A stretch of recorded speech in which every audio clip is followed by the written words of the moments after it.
नमस्कार, मी संजय बोकरे. आपण पाहतोय जनप्रवास लाईव्ह.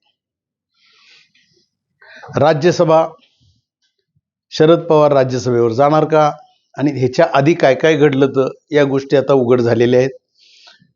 राष्ट्रवादीचे काही प्रवक्ते भेटले, अगदी जवळचे, पवार साहेबांच्या अगदी जवळचे, की जे अजूनही आता प्रवक्ते म्हणून काम करतात, त्यांनी हे आता उघड केलं.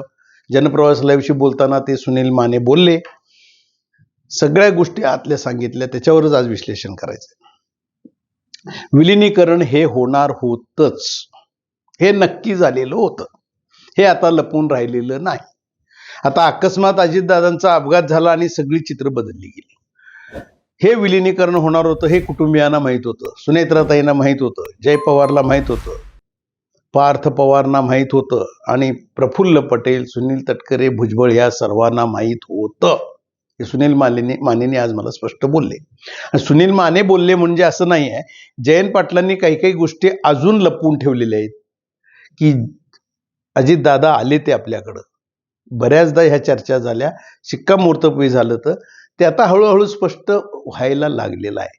आणि अजितदादांना काही पण करून काकांना म्हणजे शरद पवारांना राज्यसभेवर पाठवायचं. असू द्या, इंडियामध्ये असू द्या, त्यावेळेची परिस्थिती, चर्चाही अशा झाल्या त्या इंडियामध्ये. इंडिया म्हणजे आता विरोधात असू देत आपल्या, तरी सुद्धा काका तिथं पाहिजेत. काकांचा शब्द हा महत्वाचा आहे. आणि आत्ता ते प्रवक्ते बोलताना सांगत होते ते खरंच आहे की आत्ता एवढा ज्येष्ठ,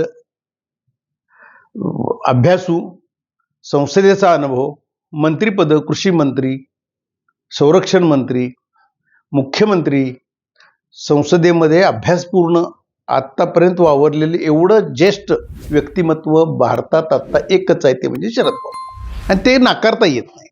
आणि त्यामुळं काका गेलेच पाहिजेत. त्याच्यात आपण आता भांडत बसायचं नाही. हे अजितदादांचं म्हणणं होतं, अजितदादांचं. आता हे उघड व्हायला लागले. म्हणजे आता जे चालू आहे, सुनील तटकरे, प्रफुल्ल पटेल, छगन भुजबळ जास्त बोलत नाहीये, धनंजय मुंडे पण जास्त बोलत नाही, पण हे दोघं मात्र आक्रमक झाले. भारतीय जनता पक्षानं सुद्धा अजितदादांना ग्रीन सिग्नल दिला तर म्हणतात ते. आता म्हणजे राजकारण काय होतं, राज्यसभेवर गेल्यानंतर, म्हणजे आता पहिला आधी विलिनीकरण, राज्यसभेवर पवारसाहेब जाऊ देत, तरी गेल्यानंतर पुन्हा नंतर भारतीय जनता पक्षाला कशी मदत करायची हे सुद्धा ठरलेलं होतं. आणि त्याला ग्रीन सिग्नल अमित शहानी दिला. आता हे सगळं उघड व्हायला लागले. म्हणून ते आता मी विश्लेषणात आता बोलतोय ना, आता शेवटी उघड झालंच आणि बरंच काही आता उघड होणार आहे. याचा अर्थ असा आहे की प्रफुल्ल पटेल आणि सुनील तटकरे यांच्यावर भारतीय जनता पक्षाचा आशीर्वाद आहे आणि ते सांगतील त्या पद्धतीने हे जाणार. आणि अजूनही आता पवार साहेबांनी मौन सोडलं पाहिजे ना. मौन सोडत नाहीत म्हणजे अजून महाविकास आघाडीकडनं त्यांच्या अपेक्षा असू शकतात. कारण काँग्रेस आणि शिवसेना, उबाटा हे ऐन वेळेला तयार होतील उद्या परवा, असं अजूनही पवार साहेबांचे निष्ठावंत आणि हे प्रवक्ते सांगतायत. एवढं अभ्यासू व्यक्तिमत्व पाठवाय, त्याच्याशिवाय एकमतच होणार नाही. काँग्रेसवाले पण आता बसले तर आम्हाला पाहिजे ही 7वी जागा.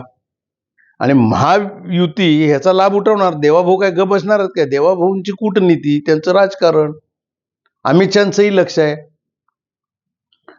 शरद पवार जरी राज्यसभेवर गेले महाविकास आघाडीतनं, तरी सुद्धा ते नंतरच्या काळात जास्त काही आक्रमक राहणार नाहीत, याची पक्की खात्री अमित शहाना पण आहे. पण त्याच्यापेक्षा आत्ताच काही होतंय का, अशा सुद्धा त्यांच्या चर्चा आहेत. पण आज विषय कुठला महत्वाचा होता, सुनेत्राताई बोलल्या पाहिजेत. आता सुनेत्राताई बोलू शकणार नाहीत. पण आज खोटं कोण ठरतंय? शरद पवार, राष्ट्रवादी पक्ष. विलिनीकरणाची घाई का झाली? सुनील तटकरे कसे बोलले? कुचकं बोलले म्हणतात. मी त्या प्रवक्त्याने विचारलं, सुनील तटकरेंना एवढी पक्की खात्री होती विलिनीकरणाचा विषय झाला नव्हता, तर ते म्हटलं हे कुचकं बोलणं आहे त्यांचं. आता हे कुचकं बोलणं आहे, त्यांना सगळं माहित होतं, पटेलना पण माहित होतं, तटकरेंना माहित होतं, पण आता त्यांना हे बोलल्याचं काहीतरी मिळणार बक्षिसी, असं बोलून गेले हे प्रवक्ते. सुनील माने त्यांनी मला सगळं सांगितलं. आणि बऱ्याच गोष्टी त्यांनी बोलल्या आणि त्या आता उघड होणार आहे. जयंत पाटील सुद्धा आता तोंड उघडल्याशिवाय राहणार नाही असं ते बोलले. तर बघूया काय होतंय.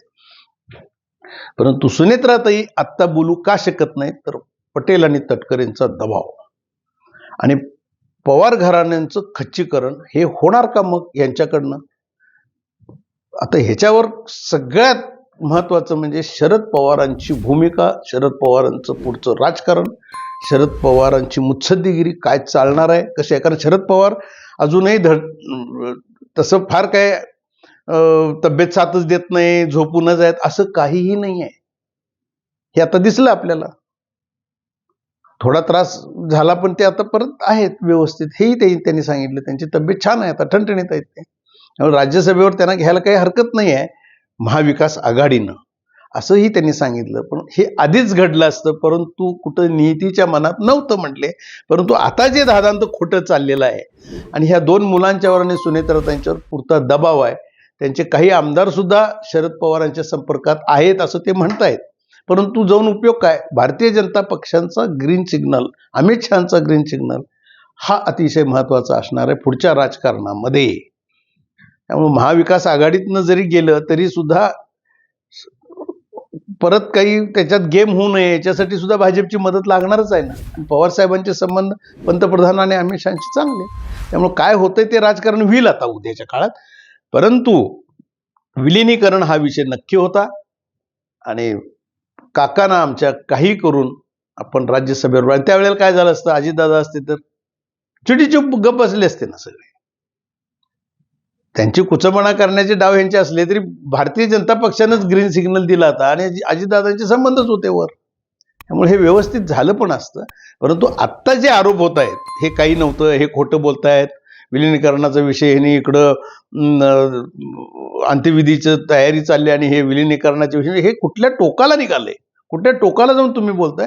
त्यामुळं पवार घराण्यात नाराजी आहे या दोघांच्यावर आणि रोहित पवार यांना टार्गेट करून आहेत तेवढ्यासाठीच. आता रोहित पवार आणि आता सुनेत्राताईंना सुद्धा त्यांच्या विरोधात बोलायला लावायचं, त्यांच्या विरोधात त्यांच्या डोक्यात काही घालायचं हे होतंय. याच्यावर सुद्धा आपण आता काल बोललोय. कारण हा अपघात आहे का तपास झालाच पाहिजे. हे सुनेत्राताईंचं तुम आगे बढो हम तुम्हारे साथ हे बोललेले आहेत, म्हणजे तसं दाखवलेलं आहे रोहित पवारांना सुनेत्राताईने. हे अंतर्गत कुटुंबातल्या गोष्टी आहेत. परंतु बाहेर कुठं तरी दबाव त्यांच्यावर आहे, त्या दबावानं ते म्हणतात ओबीसी आणि मराठा वाद करण्याचे प्रयत्न मी हाणून पाडीन वगैरे. हे जे त्यांचे समर्थक बोलतायत हेही खरं आहे, कारण त्यांना सुद्धा ते बोलणं क्रमप्राप्त आहे ना. मग आता हे राजकारण कसं होणार आहे आणि कुठली दिशा पकडणार आहे. आणि महाविकास आघाडीतनं शरद पवार जरी तिकडे गेले तरी भारतीय जनता पक्ष काही कुरुघोडे करणार नाही, हे सुद्धा अमित शहाच्या हातात आहे. बघूया आता काय राजकारण घडते. पवार साहेबांनी मौनावस्था सोडली पाहिजे, त्याच्यासाठी ते सगळे लक्ष ठेवून आहेत. आज इथंच थांबू, उद्या पुढच्या भागात.